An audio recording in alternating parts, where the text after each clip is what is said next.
आप और हम हल्की सी भी चोट लगने पर सीधा डॉक्टर के पास जाते हैं। पर उस घर का क्या हो जिस घर में शांति जैसी औरत हो, जो ना कभी डॉक्टर का मुंह देखना पसंद करे और ना ही किसी और को डॉक्टर के पास जाने दे। आप सब यही सोच रहे होंगे ना कि मैं ऐसा क्यों कह रही हूँ, तो आप सब सोचिए मत, खुद देख लीजिए। राम राम राम राम। अपर्णा बहू, सुबह के 8 बज चुके हैं और तू अभी तक घोड़े बेचकर सो रही है। अरुण को ऑफिस नहीं जाना क्या? राम राम राम राम राम। अगर इस घर में मैं ना रहूं तो कोई काम ना हो। अरे अपर्णा बहू, सुन रही है या नहीं? अपनी सास की आवाज सुनकर अपर्णा अरुण को कमरे में अकेला छोड़कर नीचे भागते हुए आती है और सास से कहती है, माँ जी थोड़ा आराम से बोलिए ना, अरुण जी की अभी अभी आंख लगी है, बड़ी मुश्किल से सो पाए। वैसे भी रात भर सोए नहीं है, उनकी तबीयत कुछ ठीक नहीं है। बस जल्दी से डॉक्टर का क्लिनिक खुले तो मैं उन्हें डॉक्टर के पास ले जाऊं। हाय हाय करमजली, मेरा बच्चा रात भर बीमार है, वो सोया नहीं और तू मुझे अभी बता रही है? अगर तूने मुझे रात में ही बता दिया होता तो मैं कुछ करती ना। अरे माँ जी, रात में अचानक से उनकी तबीयत खराब हो गई। पहले तो उनके पेट में दर्द हुआ, फिर एकदम से बुखार चढ़ गया। अब आप ही बताओ, रात के 2 बजे कौन सी दुकान खुली रहती है? घर की दुकान तेरे बस की कुछ नहीं है। रात भर मेरा बेचारा बच्चा बीमार पड़ा रहा। मैं अभी उसे अपने हाथों का काढ़ा पिलाऊंगी, फिर देखना कैसे उसका पेट का दर्द छूमंतर होता है। पर माँ जी, उनके पेट में बहुत ज्यादा दर्द हो रहा है, उन्हें अस्पताल लेकर जाना चाहिए। बुखार भी लग रहा था, अभी तक बुखार में ही तड़प रहे हैं। अरे तू कुछ नहीं जानती बहू, मेरे बेटे को डॉक्टर के पास ले जाएगी और डॉक्टर वही 3-4 गोलियां देकर उसे घर भेज देगा। अरे डॉक्टर का तो काम होता है पैसे बनाने का, पर मेरे घरेलू नुस्खे से देखना तू कैसे चंद मिनटों में अरुण ठीक हो जाता है। मैं जब तक उसके लिए काढ़ा बना रही हूँ तब तक तू ठंडे पानी की पट्टी कर जाकर। मेरे बेटे का बुखार भी उतरेगा और काढ़ा पीने के बाद पेट दर्द भी ठीक हो जाएगा। बेचारी अपर्णा बार बार अपनी सास के सामने बोलती रह जाती है कि अरुण को डॉक्टर की ज़रूरत है, अरुण को डॉक्टर की ज़रूरत है। पर शांति किसी की सुनती कहाँ है। वो तो घरेलू नुस्खे अपनाती है और अपने बेटे को अपने हाथों का काढ़ा पिलाती है, फिर ठंडे पानी से उसकी पट्टी करती है, जिस वजह से बुखार तो उतर जाता है पर पेट का दर्द अभी भी हल्का हल्का रहता है। माँ, पेट पे अभी भी हल्का हल्का दर्द है। मुझे लगता है अपर्णा सही कह रही है, मुझे डॉक्टर से दवाई ले लेनी चाहिए। अरे चुप कर बीवी का गुलाम, कोई भी चीज़ इतनी जल्दी ठीक नहीं होती। ये घरेलू नुस्खा है, थोड़ा समय लगेगा, लेकिन मैंने इसमें ना बहुत कुछ डाला है। इससे तेरी बीमारी भी दूर भाग जाएगी और तेरा बीमार शरीर भी पहले की तरह तंदुरुस्त हो जाएगा। अरुण अपनी माँ के सामने कुछ नहीं बोल पाता और अपनी माँ के हाथों का बना काढ़ा चुपचाप पी लेता है। कुछ देर बाद जब अरुण की तबीयत ठीक होती है तो अरुण ऑफिस जाने के बहाने डॉक्टर से अपनी दवाई ले लेता है, पर इस बारे में शांति को खबर नहीं होती। अब समय यूं ही बीतता है। एक दिन बेचारी अपर्णा को लूज मोशन लग जाती हैं। बहू जल्दी से रोटी बना, बहुत भूख लग रही है। जानती है ना कल मेरा व्रत था। माँ जी बस 5 मिनट दो, अभी आपकी रोटी बनाती हूँ। इतना बोलकर अपर्णा वॉशरूम की ओर भागती है। 10 मिनट के बाद आकर रोटी बनाती है। बन गई रोटी? मुझे तो लगा था आज मैं भूखी मर जाऊंगी।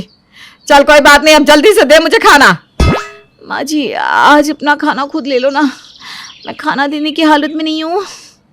इतना बोलकर एक बार फिर अपर्णा वॉशरूम की ओर भागती है।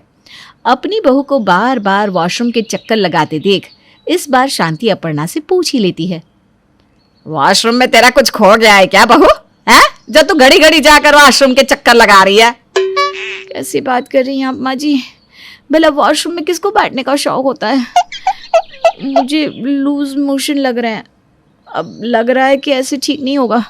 अरुण जी को बोल ही देती हूँ, शाम को आते हुए मेरे लिए लूज मोशन की कोई दवाई लेते आएंगे। अरे कोई जरूरत नहीं है लूज मोशन की दवाई लेने की। कहीं ऐसा ना हो कि लेने के देने पड़ जाए। तो गर्म चाय में आधा गिलास पानी मिला ले और उसे पी जा, फिर देख कैसे तेरा लूज मोशन रुकता है। और अगर फिर भी ना रुके तो मुझे बताना, मैं दूसरा कोई घरेलू नुस्खा बताऊंगी। इतना बोलकर शांति अपनी बहू के लिए थोड़ी सी चाय बनाती है और उसमें आधा ग्लास पानी मिलाकर अपर्णा को ज़बरदस्ती पिला देती है। शांति का ये घरेलू नुस्खा अपनाने के बाद भी बेचारी अपर्णा का लूज मोशन ठीक नहीं होता, पर वो करती भी क्या, अपनी सास से झूठ मूठ कह देती है, माँ जी सच में आपके घरेलू नुस्खे ना बड़े लाभदायक होते हैं। मेरा लूज़ मोशन रुक गया, पर अंदर से ना कमज़ोरी महसूस हो रही है। थोड़ा आराम कर लूँगी तो ठीक हो जाऊँगी। अपने कमरे में थोड़ी देर आराम कर लेती हूँ। हाँ, अगर आपको कुछ भी चाहिए होगा तो मुझे आवाज़ लगाना। कोई बात नहीं बहू, तू जाकर आराम कर, मैं सारा काम संभाल लूंगी। वैसे भी तुझे ज्यादा लूज मोशन हो गए थे, वो तो भगवान का शुक्र है जो मुझे पता चल गया। और हाँ, अगर कमजोरी खत्म ना हो ना तो मुझे बता देना। नहीं नहीं नहीं, वो भी ठीक हो जाएगी माँ जी, कमज़ोरी भी ठीक हो जाएगी। इसी चीज़ का तो दुख है। आपको क्यों पता चला? अगर आपको पता ना चला होता तो दवाई खाकर मैं अब तक ठीक भी हो जाती। आपके घरेलू नुस्खे की वजह से हमारी तबीयत और बिगड़ जाती है, और इसीलिए हमें छुप कर दवाई लेनी पड़ती है। शायद ही कोई ऐसा घर होगा जिस घर का सदस्य छुप कर दवाई खाता हो। बेचारी अपर्णा अपनी सास से झूठ बोलकर कमरे में जाकर अपने पति को फ़ोन करके लूज मोशन की दवाई मंगवाती है।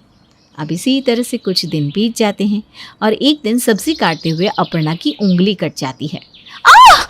माँ जी देखिए ना, मेरा हाथ कट गया। कितना खून बह रहा है। लग रहा है सुई लेनी पड़ेगी टिटनस की। खून रुक ही नहीं रहा माँ जी। अरे चुप कर बहू, थोड़ा सा हाथ कटा नहीं के इतना शोर मचा रखा है। अब यह सुई आ गई, वो सुई आ गई। अरे हमारे टाइम पर ना कोई सुई नहीं होती थी, इतनी चोट तो हमें हमेशा लगती रहती थी। रुक, तेरे जख्म पर हल्दी और अदरक का रस रख देती हूँ, 24 घंटे के अंदर ठीक हो जाएगा और हल्दी से सारे जख्म भी भर जाते हैं। इतना बोलकर शांति अपने बहू का हाथ धो देती है और उस पर हल्दी रखकर पट्टी कर देती है। बेचारी अपर्णा का हाथ ज़्यादा कटा हुआ था, जिस वजह से उसका जख्म नहीं भरता। देखते ही देखते 1 महीना बीत जाता है, पर अब भी अपर्णा को दर्द हो रहा होता है। और शांति है कि उसे डॉक्टर के पास जाने ही नहीं देती और ना खुद लेकर जाती है। अब इसी तरह एक दिन जब शांति सब्जी लेकर घर आ रही होती है तो गाड़ी वाला उसे ठोकर मारकर चला जाता है, जिस वजह से शांति के हाथ में थोड़ी सी चोट लग जाती है। मर गई, बेड़ा गर्क हो उस गाड़ी वाले का, मुझे ठोक कर चला गया। वो तो भगवान का साया था मुझ पर जो मैं जिंदा घर आ गई। देख बहू, मेरे हाथ और पैर में कितनी चोट लगी है।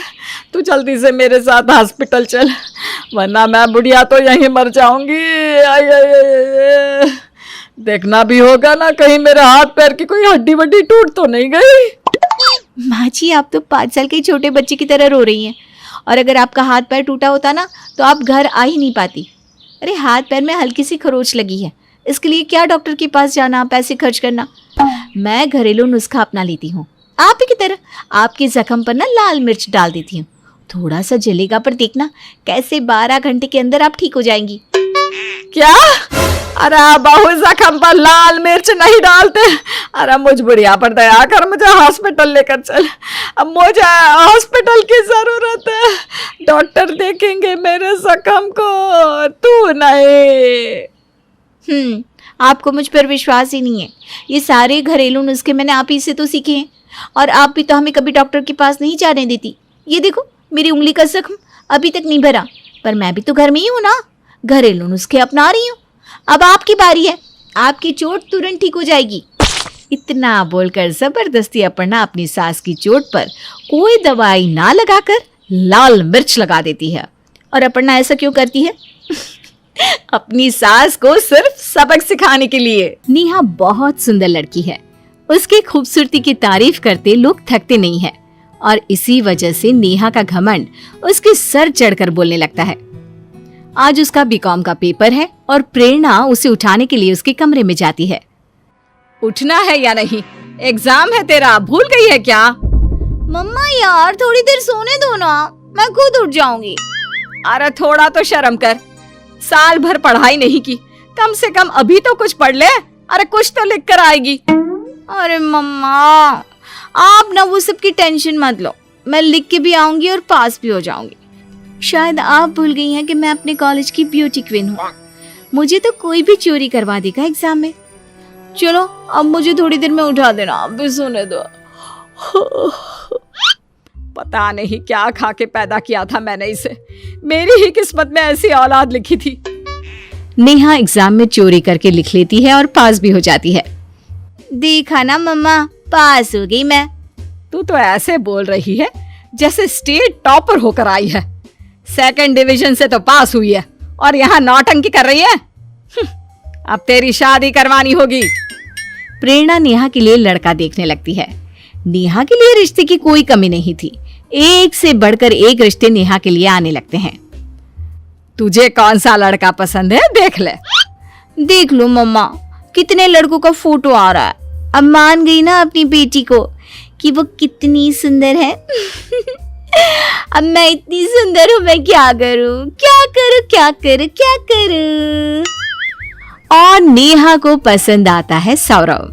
उधर सौरव की माँ रीटा महेश से कहती है, मुझे बहू तो सुंदर चाहिए, चाहे वो घर का कोई काम करे या नहीं, लेकिन उसे देख मोहल्ले वाले बोले क्या बहू लाई है रीटा।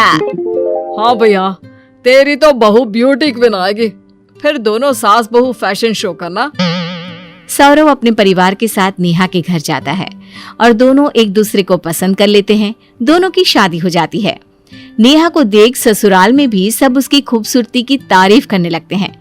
उसकी मुंह दिखाई में मोहल्ले की कई औरतें आती है और उसे देखकर कहती है, बहू तो बहुत सुंदर है, एकदम चिकनी। तेरे तो भाग ही खुल गए रीटा, जैसी बहू चाहिए थी तुझे वैसी ही मिल गई। दिन भर भगवान से जो चिकनी बहू मांगती थी, आखिर भगवान ने सुन ही ली तेरी। ऐसी बहू तो पूरे मोहल्ले में किसी के यहाँ नहीं आई है। हाँ। रीटा फूले नहीं समाती है और मन ही मन उसके दिल में लड्डू फूटने लगते हैं। नेहा दिन भर सजती संवरती ही रहती। पूरा दिन वो कुछ न कुछ अपने चेहरे पर लगाती रहती। कुछ दिनों तक तो ये सब रीटा को बड़ा अच्छा लग रहा था, लेकिन फिर कुछ दिनों बाद उसे ये सब अखरने लगता है। एक दिन रीटा नेहा से कहती है, बहू, मैं और तेरे ससुर जी कुछ दिनों के लिए गांव जा रहे हैं। मेरे बेटे और उसके खाने का अच्छे से ध्यान रखना। हाँ। मम्मी जी आप टेंशन मत लीजिए, मैं सब देख लूंगी। रीटा और महेश गांव के लिए रवाना हो जाते हैं। दूसरी ओर नेहा हमेश की तरह अपने मेकअप में ही लगी रहती है। रात को सौरभ जब घर आता है और उसे भूख लगी होती है, वो नेहा से कहता है, नेहा, बहुत तेज भूख लग रही है मुझे, खाना लगा दो ना। खाना? अरे वो तो मैंने बनाया ही नहीं है। क्या? तो इतनी देर से तुम क्या कर रही थी? पता नहीं था क्या कि मम्मी नहीं है, तुम्हें ही सब कुछ देखना है?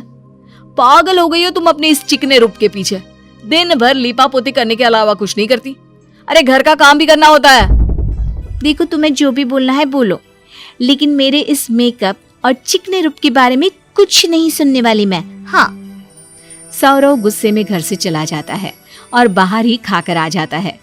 लेकिन इन सब से नेहा को कोई फर्क नहीं पड़ता। सौरव को लगता है कि नेहा सुधर जाएगी, इसलिए 4 दिन बाद सौरव नेहा को घर खर्च के लिए कुछ पैसे देता है। 5 दिन हो गए, मैंने पार्लर का मुंह भी नहीं देखा। यही मौका है और पैसे भी है, चली जाती हूँ मैं। नेहा पार्लर जाकर दुल्हन की तरह सब कुछ करवा लेती है और घर खर्च के सारे पैसे खत्म कर देती है। सौरव नेहा को देखकर मोहित हो जाता है और कुछ पल के लिए सब भूल जाता है। चलो आज बाहर चलते हैं, मेरी मैडम ने आज मेरा दिल खुश कर दिया। दोनों रेस्टोरेंट में खाकर वापस आते हैं। अगले दिन जब महेश और रीटा गांव से वापस आते हैं, तब रीटा नेहा से कहती है, बहू, वो पैसे कहाँ है जो सौरव ने तुम्हें घर खर्च के लिए दिए थे? मम्मी जी, वो पैसे तो खर्च हो गए। क्या? घर में राशन के नाम पर कुछ नहीं है और पैसे खर्च भी हो गए? अरे क्या किया तुमने इतने पैसों का? वो तो पार्लर में खर्च हो गए हैं मम्मी जी। क्या? इस तरह से तो तुम हम लोगों को बेच दोगी। मैंने ऐसी बहू नहीं मांगी थी। घर का एक काम तुमसे होता नहीं, बस पार्लर में बिठा लो इसे। अब तो सौरव भी नेहा से कटा कटा सा रहने लगता है और ये दूरियां नेहा को चुभने लगती है। अभी मैं चिकनी बनकर आऊंगी ना, तो सौरव की आंखें मुझ पर से हटेगी नहीं और वो वापस मेरे पास आ जाएगा। सौरव या मम्मी जी से पार्लर के लिए पैसे मांगूंगी तो ये लोग मुझ पर चिल्लाएंगे। ऐसे भी इन्हें मेरा पार्लर जाना पसंद नहीं है। ये जेवर बेच देती हूँ, ये किस काम आएंगे? नेहा अपने ससुराल से दी गई सारी ज्वेलरी बेच देती है और बहुत सारे कॉस्मेटिक प्रोडक्ट्स ले आती है पार्लर में जाकर पेडिक्योर, मैनिक्योर और बहुत कुछ करवाती है और चिकनी चमेली बनकर सौरव के सामने घूमने लगती है। लेकिन सौरव तो उसे एक नजर उठाकर भी नहीं देखता। नेहा से ये बर्दाश्त नहीं होता और वो सौरव से कहती है, मेरे जैसी सुंदर लड़की तुम्हें नहीं मिल सकती है। कॉलेज की सारी लड़की मुझ पर मरती थी और तुम मुंह घुमा कर जा रहे हो। मुझे नहीं चाहिए ऐसी चिकनी बहू जो कि संवरने के लिए घर का सामान ही बेच दे। एक दिन तो तुम मुझे भी बेच आओगी। तुम्हें क्या लगा मुझे ये सब पता नहीं चलेगा? अरे इंसान की पूछ उसके काम से होती है, ना कि उसके रूप से। सौरव कमरे से बाहर चला जाता है। नेहा रोने लगती है और सोचती है, ये सुकलाइन तो इतनी बदसूरत और काली है, मेरी तरह खूबसूरत भी नहीं है, फिर भी शुक्ला जी उसे इतना प्यार करते हैं और आज भी दोनों साथ है। अगले दिन नेहा सुबह से उठकर शुक्लाइन पर नजर रखती है। शुक्लाइन दिन भर अपने घर के काम करती रहती है, बच्चों को संभालती है। पूरे दिन में 1 मिनट भी शुक्लाइन खुद के लिए नहीं निकाल पाती। ये सब देखकर नेहा को एहसास होने लगता है कि रूप नहीं, गुण की पूजा होती है। मम्मा ठीक ही कहती थी। काश मैं भी घर का कामकाज सीख लेती और इस सुंदरता के चक्कर में नहीं पड़ती तो मेरा सौरव आज मेरे पास होता। अगले दिन नेहा साड़ी पहनकर एक अच्छी बहू की तरह सबके सामने आती है और रीटा के काम में हाथ बटाने लगती है। अपने हाथ से नाश्ता बनाकर सौरव के पास लेकर जाती है। मुझे माफ कर दो सौरव, अब मैं समझ गई हूँ ये सुंदरता मन से होती है, मेकअप से नहीं। मेकअप से हम 2 दिन किसी को अपने वश में कर सकते हैं, लेकिन जिंदगी भर नहीं। आपका गुण ही आपकी पहचान है। तुम ये समझ गई हो और मुझे क्या चाहिए? अब मैं तुमसे कभी दूर नहीं जाऊंगा। नीना का पति पेशे से डॉक्टर था। वो हमेशा अस्पताल में रहता, कभी घर आता भी तो यार नीना, मैं अस्पताल के लिए निकल रहा हूँ। वो क्या है ना, एक इमरजेंसी आ गई है। कैसी बात कर रहे हैं जी, अभी तो आए हैं और आपको पता है ना कि आज हम लोगों की मैरिज एनिवर्सरी है। नहीं, मैं नहीं जाने दूंगी आपको। अरे पागलों वाली बात मत करो नीना, मेरे पास वक्त नहीं है, मैं जा रहा हूँ। ज्यादा हुआ तो रात को मुझे अस्पताल से पिक कर लेना, कहीं डिनर कर लेंगे। पहले तो नीना को बहुत गुस्सा आता है। वो अपनी माँ को फोन करती है। देखो ना माँ, कहाँ शादी करा दी तुमने मेरी। इस इंसान के पास तो वक्त ही नहीं है। माँ जो एक बहुत ही समझदार औरत थी। देखो नीना, जैसे ऊपर भगवान है ना, वैसे ही जमीन पर डॉक्टर है। तुम्हें शायद एक दिन की जरूरत है, लेकिन किसी के पास डॉक्टर एक पल भी देर से पहुंचे तो उसकी पूरी जिंदगी खराब हो सकती है। नीना को माँ की बात समझ में नहीं आती। वो जोर से चिल्लाकर फोन रख देती है। रहने दो माँ, अपना भाषण अपने पास रखो। नीना का गुस्सा 7वें आसमान में होता है, लेकिन शाम होते होते वो थोड़ी ठीक हो जाती है और फिर रात को ये साड़ी पहन लेती हूँ, अच्छा सा मेकअप, मैं क्यों अपना दिन खराब करूं, मैं तो जाऊंगी डिनर पर। नीना कार उठाती है और निकल जाती है पति के अस्पताल। वहां वो अंदर आकर देखती है कि पति पेशेंट से बात कर रहा होता है। देखिए मैम, आपके पति अब बिल्कुल खतरे से बाहर है। आज मेरी एनिवर्सरी है, इससे अच्छा तोहफा मुझे क्या मिल सकता था कि मेरे पति ठीक हो गए। आपका बहुत बहुत शुक्रिया। नीना दूर से देख रही होती है कि कैसे उस औरत के लिए उसका पति एनिवर्सरी वाले दिन जिंदा है। यही बहुत बड़ा तोहफा है। नीना की आंख भर जाती है। अरे नीना, तुम कब आई? थैंक्स यार, तुम आ गई। चलो, बहुत भूख लग रही है और सॉरी भी कि मैंने आज का तुम्हारा दिन खराब कर दिया। नहीं नहीं, मुझे माफ करिए, चलिए। नीना का पति हमेशा घर से बाहर रहा करता। घर का सारा काम नीना को ही करना पड़ता, जो उसे बिल्कुल अच्छा ना लगता। एक दिन क्या है, मुझे तो लगता है कि मैं छोटू बन गई हूँ। घर बाहर सारा काम कर करके थक जाती हूँ मैं। अब मैं क्या बताऊं? एक काम करो ना, कोई हेल्पर रख लो जो तुम्हारा सारा काम कर दिया करेगा। बाहर का जो भी लाना हो या कोई भी बाजार का काम हो। ठीक है, मैं कोशिश करती हूँ किसी को ढूंढने की। नीना शाम को पार्क में वॉक कर रही थी कि एक आदमी जिसका एक पैर होता है, वो अपनी बेटी को झूला झूला रहा था। अरे रे, आपको तकलीफ हो रही होगी ना, मैं हेल्प करती हूँ। अरे नहीं मैम, मुझे क्यों तकलीफ होगी, मेरी ही तो बच्ची है, उल्टा मुझे तो इसे खिलाना बहुत अच्छा लगता है। अब आपकी बीवी कहाँ है, मतलब इस बच्ची की माँ? और आपके पैर पर चोट कैसे लगी?